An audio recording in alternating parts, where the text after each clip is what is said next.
आज हम स्टडी करते हैं अमलगम रेस्टोरेशन के बारे में। हम कुछ डेफिनेशंस स्टडी करेंगे, उसके बाद कंपोजिशन हो गई, अमलगम पे क्या क्या एलिगेशंस लगे थे, क्या सॉल्यूशंस है हमारे पास, और यह है कि हमें अमलगम यूज़ करना चाहिए कि नहीं करना चाहिए, उसके एडवांटेजेस डिसएडवांटेजेस। हम एक एक चीज़ को वन बाय वन स्टडी करेंगे। तो सबसे पहले हम कुछ डेफिनेशंस पर आते हैं। हमें सबसे पहले पता होना चाहिए कि अमलगम क्या चीज़ है। अमलगम एक एलॉय है मरकरी का। बेसिकली एलॉय एक मिक्सचर, एलॉय कहते हैं मिक्सचर ऑफ मेटल्स के मिक्सचर को। अमलगम एक ऐसा एलॉय है, ऐसा मिक्सचर है मेटल्स का जिसमें मरकरी का होना मस्ट है। मरकरी होगा और उसके साथ दूसरे मेटल्स होंगे।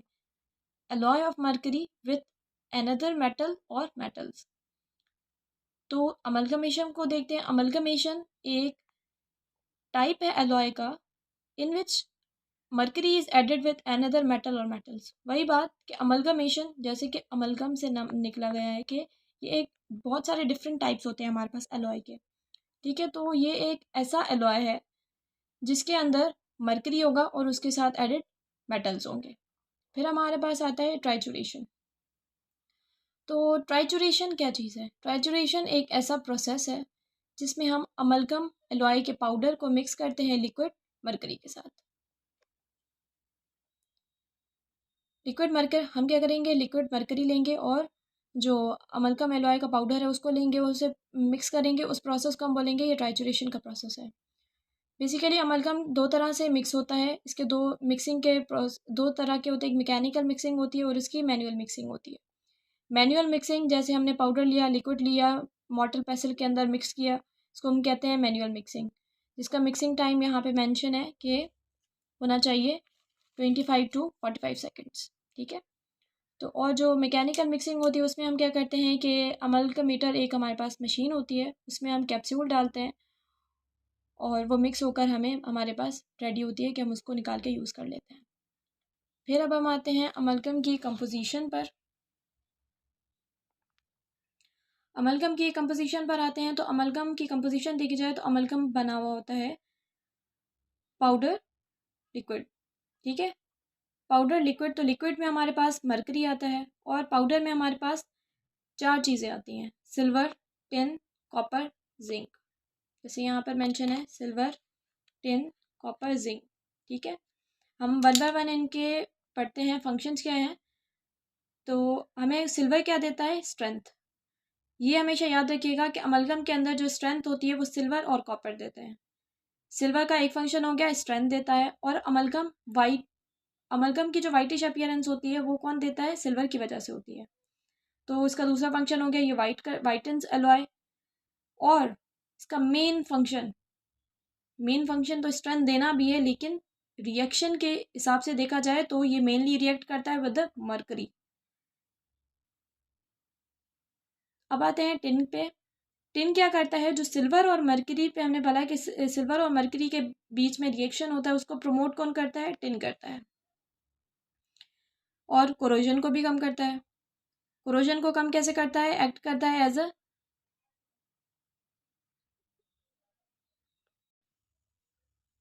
टिन का काम यह है कि प्रमोट करता है reaction between the mercury and the silver. और फिर क्या करता है?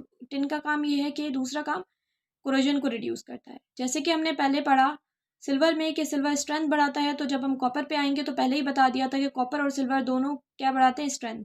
तो इसका एक फंक्शन हो गया कि स्ट्रेंथ बढ़ाता है। दूसरा ये है कि एलिमिनेट करता है गामा टू फेज को। गामा टू फेज एक ऐसा कंपाउंड बनता है टिन और मरकरी के बीच में रिएक्शन होकर। टिन और मरकरी जब आपस में रिएक्ट करते हैं तो हमारे पास गामा टू फेज बनता है, जो एक वीक और कोरोडेबल प्रोडक्ट होता है, जिसका एलिमिनेट होना बहुत ज़रूरी है। अगर ये एलिमिनेट नहीं होता तो मैकेनिकल प्रॉपर्टीज़ अमलगम की कॉम्प्रोमाइज़ होंगी। फिर हम आते हैं जिंक पे। जिंक का पहला काम क्या है? एलिमिनेट डिलेड एक्सपेंशन, जो इसका डिसएडवांटेज है। डिलेड एक्सपेंशन से हमें ये फ़ायदा मिलता है कि डिलेड एक्सपेंशन का फ़ायदा ये होता है कि जो लॉन्ग टर्म माइक्रो लीकेज होता है ना, वो प्रिवेंट हो जाता है। तो अगर जिंक है अमलगम के अंदर तो ये हमें क्या मिलेगी? ये एक डिसएडवांटेज है। मैकेनिकल प्रॉपर्टीज़ जिंक बहुत अच्छी देता है। जिंक की वजह से मैकेनिकल प्रॉपर्टीज़ जो है अमलगम की वो इंक्रीज़ होती हैं। और जो MF क्या है, मार्जिनल फ्रैक्चर, रिड्यूस करता है मार्जिनल फ्रैक्चर को। जैसे कि हमने पीछे पढ़ा कि जिंक क्या करता है, डिलेड एक्सपेंशन को ख़त्म करता है। डिलेड एक्सपेंशन जिंक की वजह से नहीं होती, लेकिन अगर लो कॉपर अमलगम है, उसके अंदर जिंक है, और अगर वो कंटामिनेट हो जाता है मॉइस्चर की वजह से, तो जिंक जब भी मॉइस्चर से, वाटर से रिएक्ट करता है तो हाइड्रोजन गैस रिलीज़ करता है। हाइड्रोजन गैस की वजह से क्या होती है, डिलेड एक्सपेंशन होती है। लेकिन इसका हरगिज़ मतलब नहीं है कि लो कॉपर अमलगम आजकल यूज़ नहीं होते, लेकिन इसका हरगिज़ से मतलब नहीं है कि आप लो कॉपर अमलगम यूज़ कर लिया, जिंक हो गया, अब यह है कि आपने डिलेड एक्सपेंशन करवानी है तो क्या कर दें, मॉइस्चर को ऐड कर दें। नहीं, आइसोलेशन एक इम्पॉर्टेंट फैक्टर होता है अमलगम में भी। ऐसा नहीं कि सिर्फ हमें कंपोजिट के लिए ही मॉइस्चर की नीड, वो मॉइस्चर कंट्रोल की नीड होती है। ठीक है, तो हम देखेंगे कि हमें बाद में देखेंगे आइसोलेशन की हमें क्यों नीड है। तो फिर हम आते हैं, जैसे दूसरा है कि जिंक है, अगर हाई कॉपर अमलगम है हमारे पास, तो इसमें क्या होगी, डिलेड एक्सपेंशन नहीं होगी। जैसे कि हमने डिसएडवांटेज पढ़ा था कि जिंक डिलेड एक्सपेंशन को ख़त्म करता है, एलिमिनेट करता है। तो अब हम आते हैं कि जैसे हमने पढ़ा कि आइसोलेशन बहुत इंपॉर्टेंट फैक्टर है अमलगम के अंदर भी। अगर कंपोजिट और अमलगम दोनों में देखा जाए तो कंपोजिट में ज़्यादा नीड होती है अमलगम की, आइसोलेशन की। ठीक है, लेकिन अमलगम में भी आइसोलेशन बहुत इंपॉर्टेंट रोल प्ले करता है। हमें बहुत ध्यान देना है कि आइसोलेशन हमारी अच्छी होनी चाहिए जब भी हम अमलगम को यूज़ करें। क्यों? क्योंकि भले हम जिंक फ्री यूज़ करें अमलगम या जिंक कंटेनिंग अमलगम होना चाहिए, हमारे पास मॉइस्चर कंट्रोल ज़रूरी है। मॉइस्चर कंट्रोल क्यों ज़रूरी है? क्योंकि मैकेनिकल प्रॉपर्टीज़ जो हैं वो कॉम्प्रोमाइज़ होती हैं अगर मॉइस्चर इनकॉर्पोरेट होता है, हो जाए ड्यूरिंग कंडेंसेशन या किसी भी प्रोसेस के दौरान। ठीक है, तो कंटामिनेशन विथ मॉइस्चर क्या क्रिएट करता है, porosity in the restoration. Restoration के अंदर पोरोसिटी, पोरस कर देगा रेस्टोरेशन को। मैकेनिकल स्ट्रेंथ डिक्रीज हो गई, क्या करवाएगा, जैसे वाटर ऐड होगा तो जाहिर सी बात है ऑक्सीजन जाके रिएक्ट करेगा, कोरोजन करवाएगा। कोरोजन क्रीप को इंक्रीज कर देगा, स्ट्रेंथ को डिक्रीज कर देगा, पोरोसिटीज करवा देगा रेस्टोरेशन के अंदर। तो अब हम आते हैं कि क्लासिफिकेशन ऑफ अमलगम। अमलगम को हम सिंप्लीफाई करने के लिए, याद करने के लिए, हम ये अपने जहन में रखते हैं कि हम क्या क्लासिफाई कर देते हैं अमलगम को। अमलगम की क्लासिफिकेशन दो बेसिस पर होती है। एक तो कॉपर पे अमाउंट पे, जिसका हम कहते हैं लो कॉपर, हाई कॉपर। ठीक है, उसके बाद हमारे पास आता है पार्टिकल्स की शेप एंड साइज के बेसिस पे। सही है, तो हमारे पास आता है, सबसे पहले हम स्टडी करते हैं कि on the basis of copper हमारे पास दो कैटेगरीज आ जाती हैं, high copper and low copper. High copper में मोर देन 6% कॉपर होता है। कितना होता है, 12 से 30% के बीच में हमें कॉपर मिलेगा। हम कॉपर को इंक्रीज क्यों कर रहे हैं, कॉपर को इंक्रीज इसलिए कर रहे हैं, हमने पीछे पढ़ा था कि हमें एलिमिनेट करना है गामा टू फेज को, जिसमें कौन हेल्प करता है, हमारी कॉपर। मोर देन 6% हमने हाई कॉपर इन्वेंट कर दिए, जिसमें 12 to 30% हमारे पास कॉपर होगा, 40% सिल्वर होगा। ठीक है, जो मेनली रिएक्ट करेगा मरकरी के साथ। टिन हम यहाँ पे रिड्यूस कर देंगे as compared to the low copper. वो हम रीज़न पढ़ेंगे कि हमने क्यों कम किया टिन को। टिन को कम करने का भी रीज़न है। हमने टिन का क्या पढ़ा था पीछे, कि टिन क्या करता है, प्रमोट करवाता है function between the silver and the mercury. लेकिन कोई तो वजह होगी ना कि हमने जो न्यू हाई कॉपर अमलगम्स इन्वेंट किए उसमें हमने टिन की क्वांटिटी कम कर दी। वो हम आगे पढ़ते हैं। तो लो कॉपर पे आते हैं। लो कॉपर में क्या होता है, कॉपर लेस देन 6% होता है, सिल्वर ज़्यादा हो गया, टिन 29% हो गया। ठीक है, नो लॉन्गर यूज, अब इनको यूज़ नहीं किया जाता। तो अब हम देखते हैं, जैसे हमने कहा कि रीज़न पढ़ेंगे, तो why tin is reduced in the high copper. Copper का हमने टिन का फंक्शन क्या पढ़ा था, कि प्रमोट करता है reaction between the silver and the mercury. लेकिन यहाँ पे टिन क्या करता है, जो इसका काम है ना, वो ये नहीं करता, बल्कि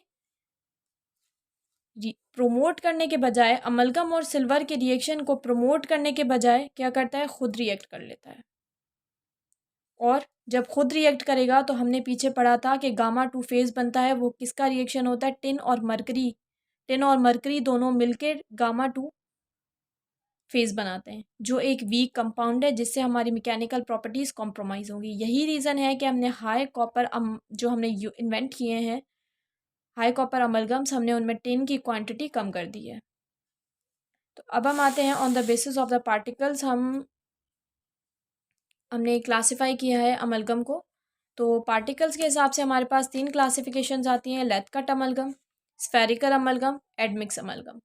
ये लेथ कट क्या होता है कि इसमें हम इसे मिलिंग के थ्रू करते हैं, एक स्लैब, अमलगम की एक स्लैब लेते हैं, उसे तोड़ते हैं, ब्रोकन इनटू स्मॉलर पार्टिकल, छोटे छोटे पार्टिकल्स में। तो लेथ कट अमलगम जो होगा, इसमें क्या होंगे, पार्टिकल जो होंगे वो कोर्स, मोटे मोटे होंगे। तो फिनिशिंग अमलगम की अच्छी नहीं होगी, लेकिन कंडेंसेशन फिनिशिंग अच्छी नहीं होगी। ठीक है, स्फेरिकल पे आते हैं, और कंडेंसेशन भी जाहिर सी बात है हमें ज़्यादा करनी पड़ेगी अगर कोर्स पार्टिकल्स हैं तो। स्फेरिकल में क्या करते हैं, हम इसको कहते हैं कि हम इसे एटमाइजेशन के थ्रू बनाते हैं, लिक्विड फॉर्म को कन्वर्ट करते हैं सॉलिड फॉर्म के अंदर। एडमिक्स एक ऐसी टाइप है अमलगम की जिसमें स्फेरिकल और लेथ कट दोनों ऐड होते हैं। मोस्ट कॉमनली यूज्ड अमलगम जो होता है ना, वो स्फेरिकल और एडमिक्स। अब आजकल जो यूज़ होते हैं वो स्फेरिकल और एडमिक्स, ये टाइप जो हैं ज़्यादा यूज़ की जाती हैं। लेथ कट अब यूज़ नहीं होता क्योंकि इसकी फिनिशिंग अच्छी नहीं होती और इसे कंडेंसेबल फोर्सेस जो होती हैं वो ज़्यादा चाहिए होती हैं। अब हम स्टडी करते हैं कि जैसे हमने कहा था कि अमलगम पे एलिगेशन जो हैं, हम फर्स्ट ईयर से सुनते आए हैं कि अमलगम हज़ारडस है, हज़ारडस है, हज़ारडस है, लेकिन फिर भी आजकल यूज़ होता है। तो हम देखते हैं कि एलिगेशंस क्या क्या लगी हैं अमलगम पे, और हमें क्यों उसे हम आज तक यूज़ करते आ रहे हैं। तो एलिगेशन अमलगम पे लगी कि ये ज़्यादा हज़ारडस है, डेंटिस्ट के लिए भी, पेशेंट के लिए भी, और डेंटल स्टाफ के लिए भी। सही है।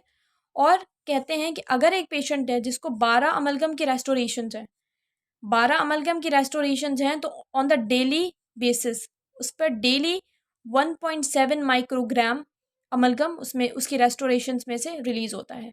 तो अगर देखा जाए, एक पेशेंट है, उसकी उसे एक रेस्टोरेशन है अमलगम की, ठीक है, तो 12 अमलगम रेस्टोरेशन की 1.7 माइक्रोग्राम है, तो एक पेशेंट के अंदर तो बहुत ही कम क्वांटिटी होगी जो अमलगम की डेली बेसिस पे रिलीज़ होती है। और तीसरी एलिगेशन ये लगी कि अमलगम के अंदर जब भी हम फिनिशिंग करते हैं, अमलगम की डिस्क वगैरह यूज़ करते हैं फिनिशिंग के लिए, या फिर हम अमलगम को रिमूव करते हैं, हम जैसे अमलगम की रेस्टोरेशन फ्रैक्चर हो गई है तो हम उसे रिमूव करते दूसरी रेस्टोरेशन लगा दें, तो उससे क्या होता है, अमलगम एयर में एयर में पार्टिकल्स जाते हैं अमलगम के, और एयर पोल्यूशन क्रिएट होता है। तो ये एलिगेशंस लगी थी। अगर इन एलिगेशंस के बावजूद भी हम अमलगम को यूज़ कर दें, क्योंकि अमलगम की स्ट्रेंथ बहुत अच्छी है। आज तक जितनी भी मॉडिफिकेशंस हो चुकी हैं कंपोजिट्स के अंदर, किसी भी मटेरियल्स के अंदर, लेकिन स्ट्रेंथ अमलगम से कोई भी कॉम्पीट नहीं कर सकता। अमलगम की स्ट्रेंथ बहुत अच्छी है। तो इस वजह से ये है कि हमारे पास अमलगम हज़ारडस है, लेकिन आज तक कोई ऐसी डिज़ीज़ रिपोर्ट नहीं हुई। एक पेशेंट है जिसको अमलगम है, अमलगम की रेस्टोरेशंस लगी हुई हैं और अमलगम की वजह से उसमें कोई डिज़ीज़ रिपोर्ट हुई, ऐसा कुछ नहीं है। लेकिन फिर भी हमें पता है कि अमलगम एक हज़ारडस है, ठीक है, हज़ारडस चीज़ है, हेल्थ के लिए अच्छी नहीं है, तो हमें कुछ प्रिकॉशंस लेने चाहिए अपने, जब भी हम रेस्टोरेशन करते हैं अमलगम की। तो हम देखते हैं कि चलो ठीक है, ये जो एलिगेशंस लग गई हैं तो लग गई हैं, अब हम इनको सॉल्व कैसे कर सकते हैं। तो जैसे कि हमने पीछे पढ़ा कि एलिगेशंस लगी अमलगम पे, तो उसकी स्ट्रेंथ भी बहुत अच्छी है, ड्यूरेबिलिटी बहुत अच्छी है, हम उसे यूज़ करना चाहते हैं। आजकल यूज़ होता भी है अमलगम, पहले से कम होता है लेकिन फिर भी होता है यूज़। तो हम कुछ प्रिकॉशंस लेकर हम यूज़ कर सकते हैं, ठीक है। तो हमने कुछ सॉल्यूशंस निकाले उन प्रॉब्लम्स के। आज तक कोई डिज़ीज़ भी रिपोर्ट नहीं हुई, तो फिर हमने सोचा कि हम क्या करते हैं, डेंटिस्ट डेंटिस्ट के लिए हज़ारडस है, स्टाफ के लिए हज़ारडस है, तो क्या करते हैं, डेंटिस्ट गॉगल्स पहन ले और कंप्लीट किट पहन ले। गॉगल्स और कंप्लीट किट पहन ले तो स्टाफ, ऐसे जो असिस्टेंट है उसकी भी प्रोटेक्शन हो सकती है, डेंटिस्ट की भी प्रोटेक्शन हो सकती है। अब यह है कि जाहिर सी बात है, कैविटी में कंडेंसेशन के दौरान पेशेंट के अंदर भी जा सकता है अमलगम एक्स्ट्रा। वो तो हमने पढ़ा कि पहले हमने पढ़ा कि अमलगम की डेली बेसिस पर इतनी जाती है, अगर 12 रेस्टोरेशन हो तो हमने एक पे देखा तो बहुत ही कम रेस्टोरेशन, अगर एक रेस्टोरेशन है तो बहुत ही कम अमाउंट हो जाएगा। लेकिन कंडेंसेशन करते हुए गलती से पेशेंट के अंदर चला गया अमलगम, तो उसको प्रिवेंट करने के लिए हम क्या करते हैं, रबर डैम आइसोलेशन करते हैं। रबर डैम आइसोलेशन हमें वैसे भी नीड है, जैसे रबर डैम से आइसोलेशन से हमें स्ट्रेंथ भी अच्छी मिलेगी क्योंकि मॉइस्चर कंट्रोल हो जाएगा, और दूसरा फ़ायदा हमें यह मिलेगा कि पेशेंट भी प्रोटेक्ट रहेगा। हाई वॉल्यूम सक्शन हम यूज़ कर सकते हैं। प्रॉपर डिस्पोजेबल सिस्टम होना चाहिए हमारे पास। अमलगम को हम यूज़ करेंगे तो हमारे पास प्रॉपर डिस्पोजेबल सिस्टम होना चाहिए, जिससे हमारा स्टाफ, हमारी जो क्लिनिकल इन्वायरमेंट है वो अमलगम से एयर पोल्यूट ना हो। फिर हम आते हैं कि कॉन्ट्रा इंडिकेशंस। अमलगम को हम कब यूज़ कर सकते हैं, कब यूज़ नहीं कर सकते हैं। तो कुछ कॉन्ट्रा इंडिकेशंस होती हैं जिन कंडीशन में हमें अमलगम को यूज़ नहीं करना चाहिए, अवॉइड करना चाहिए हमें। प्राइमरी टीथ के अंदर, प्राइमरी टीथ वो टीथ तो अमलगम के लिए हमें इतनी बड़ी तो रेस्टोरेशन बनानी पड़ती है, ठीक है। तो हम इसको यूज़ करते हैं कि लॉन्ग टर्म प्रोटेक्शन के लिए। तो प्राइमरी टीथ है ये तो वैसे भी शट ऑफ हो जाएगा, तो हम इसे इसमें कॉन्ट्रा इंडिकेटेड होता है कि हम अमलगम को यूज़ ना करें। प्रेग्नेंट और लैक्टेटिंग वुमेन है उसमें भी हम कहते हैं कि अवॉइड करें कि पेशेंट को अमलगम ना करें। और चिल्ड्रन, अगर चिल्ड्रन की एज है बिलो 15 ईयर्स तो उसमें भी अवॉइड किया जाए, ठीक है। तो ये तीन कॉन्ट्रा की इंडिकेशंस हमें मिल गई।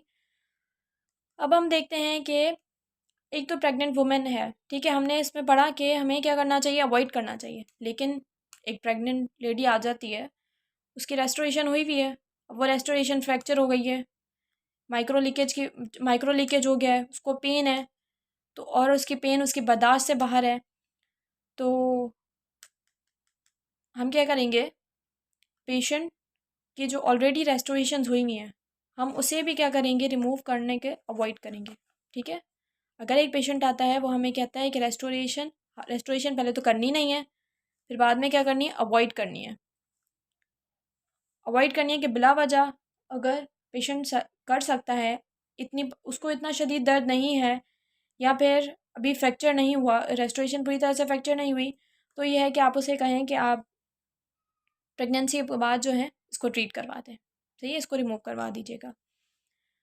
लेकिन एब्सोल्यूट इंडिकेशन आ जाती है कि आपने रिमूवल करना है, प्रेग्नेंट लेडी हो, ठीक है, या कुछ भी, या कोई भी हो, हर हाल में आपने अमलगम को रिमूव करना है। वो हमारे पास दो कंडीशंस आ जाती हैं। अमलगम की वजह से आपने ओरल पैथो में पढ़ा होगा कि हाइपर सेंसिटिविटी रिएक्शन होता है, जिसको हम कहते हैं लिक्नॉइड रिएक्शन,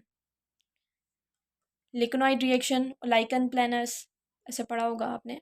तो अमलगम की हाइपर सेंसिटिव रिएक्शन की वजह से क्या होता है, लिक्नॉइड रिएक्शन होता है। ये होता लेस देन 1% है, लेकिन अगर किसी में हो गया है और वो प्रेग्नेंट लेडी है तो आपने उसमें भी रिमूव करना है। और अगर रेस्टोरेशन क्या है, फ्रैक्चर हो जाती है या फिर माइक्रो लीकेज हो जाता है, पेशेंट को शदीद दर्द है, उसकी बर्दाश्त से बाहर है, तो आप क्या कर दें, ये एब्सोल्यूट इंडिकेशन हैं कि आपने उसमें उस पेशेंट में हर हाल में क्या करना है, अमलगम की रेस्टोरेशन को रिमूव करना है।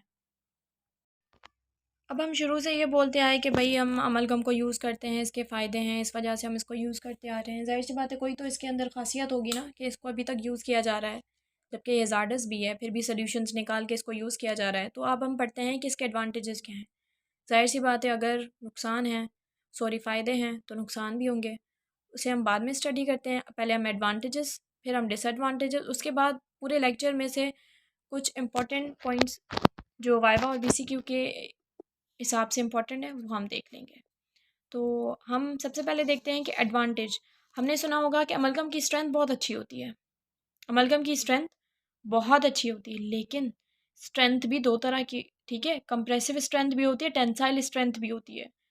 तो अगर कोई आपसे पूछे, ठीक है, बुक में तो इतना लिखा हुआ है कि स्ट्रेंथ अच्छी होती है, लेकिन अगर आप बोलें कि उसकी कंप्रेसिव स्ट्रेंथ अच्छी होती है, ठीक है, तो वो आपको एक एक्स्ट्रा ऑर्डिनरी स्टूडेंट बनाता है। तो आपको ये बोलना है कि आगे से आप जब भी बोलें कि आप बोलेंगे कि it has greater compressive strength. Compressive strength या तो इसके तुत के बराबर होती है या फिर ग्रेटर देन तुत होती है, ठीक है। और टेंसाइल स्ट्रेंथ इसकी क्या होती है, तुत से कम होती है। तो जब भी स्ट्रेंथ की बात आए आपने ये चीज़ जहन में रखनी है, ये चीज़ BCQs में भी आ जाता है, जबकि बुक में नहीं लिखा हुआ, लेकिन BCQs में आ जाती है कि कौन सी जो मतलब है एक ऑप्शंस होते हैं स्ट्रेंथ के हिसाब से। तो आपने कंप्रेसिव स्ट्रेंथ को टिक करना है कि वो बड़ी भी होती है और टेंसाइल स्ट्रेंथ कम होती है। फिर हमारे पास आता है कि अमलगम की स्ट्रेंथ बहुत अच्छी है तो इसकी ड्यूरेबिलिटी बहुत अच्छी होती है। इसको अमलगम की रेस्टोरेशन करना बहुत ईजी होता है। जाहिर सी बात है, क्या है, कैविटी प्रिपेयर करो, अमलगम को कंडेंस करो, उसकी जो है एनाटमी बनाओ, अमलगम की रेस्टोरेशन हो गई। लेकिन कंपोजिट से कंपेयर किया जाए तो कंपोजिट में तो बहुत सारे प्रोसेस होते हैं। कैविटी बनाओ, प्राइमर लगाओ, बॉन्डिंग एजेंट लगाओ, उसके बाद कंपोजिट को लगाओ, तो as compared to the composite amalgam करने में ईजी रहता है हमारे, ठीक है। और फिर हम कहते हैं ईजी टू रिमूव। अमलगम को रिमूव करना भी बहुत ईजी है। इसके दो रीजन हो, दो लिहाज से ये ईजी रहता है। एक तो कंट्रास्ट मिल जाता है हमें, तो एंड अमलगम जब कंपोजिट की रेस्टोरेशन होती है तो हमें पता नहीं लगता कि, क्योंकि वो दोनों वो जो है कंपोजिट जो है वो तुथ कलर्ड मटेरियल है, तो हमें डिफ्रेंशिएट नहीं कर पाते ये तुथ है कि अमलगम है। लेकिन यहाँ पे आपको लोगों को अच्छा कंट्रास्ट मिलता है तुथ और अमलगम के बीच में, तो आप इजीली इसको रिमूव कर देते हो। आप लोगों का ऐसा नहीं होता कंपोजिट की कैविटी को रिमूव करते हुए ऐसा हो जाता है कि कैविटी जो है हमारी बड़ी हो जाती है। जितनी होती है ना कैविटी, हम क्या करते हैं तुथ को भी रिमूव कर देते हैं क्योंकि कंट्रास्ट नहीं होता वहाँ पे। लेकिन ये चीज़ जो है यहाँ पे हमें एक एडवांटेज है कि यहाँ पे कंट्रास्ट मिलता है, तो कैविटी हम चांसेस कम होते हैं कि हम कैविटी को बड़ा करते हैं। No chemical bonding, chemical bonding नहीं होती, इजीली रिमूव हो जाता है, ठीक है। टाइम कंज्यूमिंग कम है, इसमें स्टेप्स कम है इस वजह से। और क्या करता है कि लॉन्ग टर्म माइक्रो लीकेज को प्रिवेंट करता है। लॉन्ग टर्म माइक्रो लीकेज को भी अब दो तरह से प्रिवेंट करता है। आपने जहन में रखना है माइक्रो लीकेज क्या होता है। जब भी हम रेस्टोरेशन करते हैं और टूथ की कैविटी की जो वॉल्स होती हैं वहाँ पे एक टूथ रेस्टोरेशन इंटरफेस क्रिएट होता है। वहाँ पे एक थोड़ा सा हल्का सा स्पेस रह जाता है जिसमें माइक्रो लीकेज के चांसेस, जहाँ पे जो है ओरल फ्लूइड्स जाएंगे, माइक्रो लीकेज माइक्रोब जो होंगे वहाँ पे अटैक करेंगे और माइक्रो लीकेज कर देंगे, रेस्टोरेशन आपकी फेल हो जाएगी। तो यहाँ इसके अंदर क्या होता है, अमलगम के अंदर कोरोसिव प्रोडक्ट्स बनते हैं। जो कोरोसिव प्रोडक्ट्स बनते हैं तो वो जो स्पेस होता है ना उसको ऑक्यूपाई कर देते हैं, जो तो रेस्टोरेशन इंटरफेस होता है उसको ऑक्यूपाई कर देते हैं, जिसकी वजह से माइक्रो लीकेज प्रिवेंट हो जाता है। डिलेड थर्मल एक्सपेंशन जैसे कि पहले पढ़ा कि हीट पे क्या होता है, ये जो अमलगम होता है वो एक्सपेंड होता है। एक्सपेंड होने की वजह से वो उस स्पेस को ऑक्यूपाई करता है, माइक्रो लीकेज को डिक्रीज़ कर देता है। थर्मल एक्सपेंशन अमलगम का 2.5 टाइम्स ग्रेटर होता है दैन द टूथ। हम इसका दूसरा एडवांटेज ये है, सेवन्थ वन जो है एडवांटेज ये होगा कि हम इसे सर्वाइकली यूज़ कर सकते हैं। अमलगम कंपोजिट में ये होता है कि बार बार कंपोजिट का इसलिए नाम लिया जा रहा है कि आप अगर कंपैरिजन में कोई चीज़ पढ़े ना आपको बहुत अच्छे से याद होती है और आपको पता लगता है कि चलो ये चीज़ इसके एडवांटेज है तो किसी के कंपैरिजन में इसका एडवांटेज है। तो हम अगर कंपेयर करें उससे कंपोजिट से, तो इसमें मॉइस्चर कंट्रोल की इतनी नीड नहीं होती सर्वाइकली। वहाँ पे सर्वाइकली आपको मॉइस्चर कंट्रोल की ज़्यादा नीड होती है क्योंकि सर्वाइकल पोर्शन पे जब भी आप रेस्टोरेशन करते हैं तो वहाँ पे मॉइस्चर कंट्रोल करना बहुत मुश्किल है। तो यहाँ पे हमें ये एडवांटेज होता है कि मॉइस्चर कंट्रोल की हमें इतनी ज़्यादा नीड नहीं होती है as compared to the composite one. जबकि हमने पढ़ा कि यहाँ भी नीड होती है, लेकिन कंपैरिजन में बात की जा रही है कि इतनी नहीं होती। इसकी ज़्यादा से ज़्यादा क्या होगी, स्ट्रेंथ अच्छी नहीं बनेगी, लेकिन ये केमिकली बॉन्ड करता ही नहीं है, मैकेनिकली बॉन्ड करता है। तो एज सच इसमें मॉइस्चर कंट्रोल की नीड नहीं होती। तो माइक्रोफ्लोरा को भी अल्टर नहीं करता। ये भी हमारे पास एडवांटेज है कि हम इसको सर्वाइकली यूज़ कर सकते हैं। जबकि कंपोजिट में क्या होता है, कंपोजिट स्ट्रेप्टोकोकस म्यूटेंट्स होते हैं ना, उनको अट्रैक्ट करता है, जिसकी वजह से माइक्रो लीकेज के चांसेस बढ़ जाते हैं। तो ये है कि अमलगम ऐसा कुछ नहीं करता, वो माइक्रोफ्लोरा को अल्टर नहीं करता। और चीप, अमलगम सस्ता है कंपोजिट दूसरे मटेरियल्स के हिसाब से। और कस्पल फ्रैक्चर इसमें फ्रीक्वेंट नहीं होता। कंपोजिट में हमें कस्पल फ्रैक्चर मिलता है। कस्पल फ्रैक्चर बेसिकली होता है पॉलीमराइजेशन स्ट्रेसेस की वजह से। ठीक है। पॉलीमराइजेशन स्ट्रेसेस की वजह से अमलगम के अंदर पॉलीमराइजेशन हो ही नहीं रही, तो कस्पल फ्रैक्चर के भी चांसेस हमारे पास डिक्रीज़ हो जाते हैं, क्योंकि पॉलीमराइजेशन स्ट्रेसेस यहाँ पे नहीं क्रिएट हो रहे हैं। लेकिन ये डिसएडवांटेज है। लेकिन मैं आपको बताती हूँ कि इसमें फ्रैक्चर हो सकता है अमलगम के अंदर। उसका रीज़न ये है कि इसकी कैविटी बहुत बड़ी बनती है, सराउंडिंग टूथ स्ट्रक्चर हमारे पास थोड़ा सा रह जाता है, जिस वजह से अगर फ्रैक्चर होता है तो वो रीज़न होगा फ्रैक्चर का। कस्पल फ्रैक्चर ठीक है हमारे पास कम मिलता है हमें, क्योंकि यहाँ पे पॉलीमराइजेशन स्ट्रेसेस इतने नहीं बनते। अब हम आते हैं डिसएडवांटेज। डिसएडवांटेज सबसे पहला ये हो गया, ये टूथ कलर्ड नहीं होता तो एस्थेटिकली अच्छा नहीं है। अमलगम टैटू बनाता है, ठीक है। हमें सॉफ्ट टिश्यूज़, ये जो अमलगम टैटू मिलता है हमें सॉफ्ट टिश्यूज़ पे मिलता है, इसको कहा जाता है सॉफ्ट टिश्यू डिस्कलरेशन। ऐसा नहीं है कि ये आपको हार्ड टिश्यू पे मिलेगा कभी। अमलगम टैटू आपको हमेशा सॉफ्ट टिश्यू पे मिलेगा। इसकी अपीयरेंस कैसी होती है, ब्लूइश ग्रीनिश मैक्यूल मिलता है। और हमें क्या है, मैकेनिकल मैकेनिकल रिटेंशन होती है इसकी, केमिकल रिटेंशन नहीं होती। इस वजह से हमें कैविटी बहुत बड़ी प्रिपेयर करनी पड़ती है, या फिर यह है कि हमें डेंटिनल पिन्स यूज़ करनी पड़ती हैं। No conservation of the structure, hazardous, ठीक है। और यह है कि जैसे मेटल है तो मेटल क्या होता है, हीट और इलेक्ट्रिसिटी को कंडक्ट करता है, तो good heat and electrical conductor है, जिस वजह से गैल्वानिक इफेक्ट क्रिएट होता है।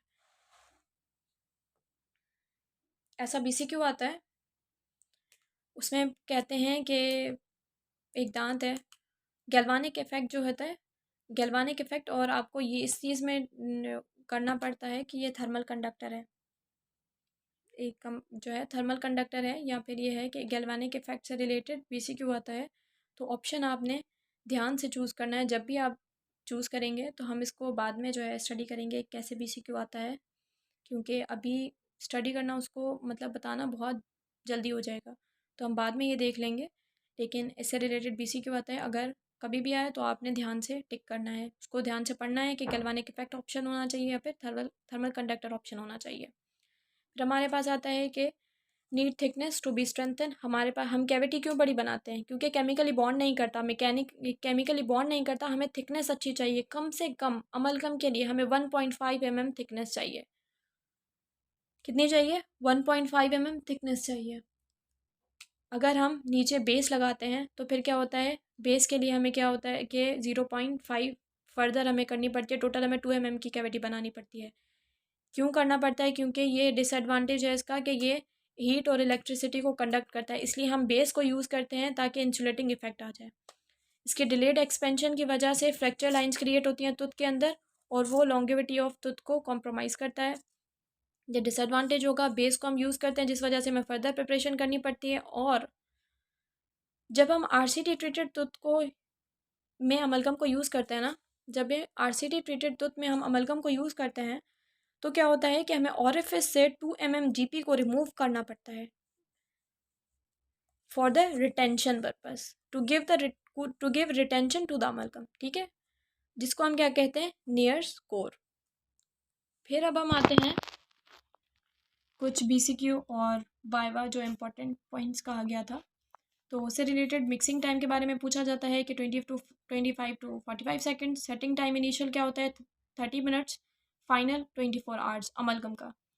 और ये पूछा जाता है कि वाइवा में पूछा जाता है इंटरनल सरफेस जो होता है मोटर का वो रफ क्यों होता है, क्योंकि हमें वो हेल्प करता है मिक्सिंग के अंदर। फिर हमारे पास आता है delayed expansion. Delayed expansion 2.5 times greater होती है देन द टूथ। फिर यह है कि स्फेरिकल जो अमलगम होता है वो कॉन्टैक्ट एंगल अच्छा बनाता है।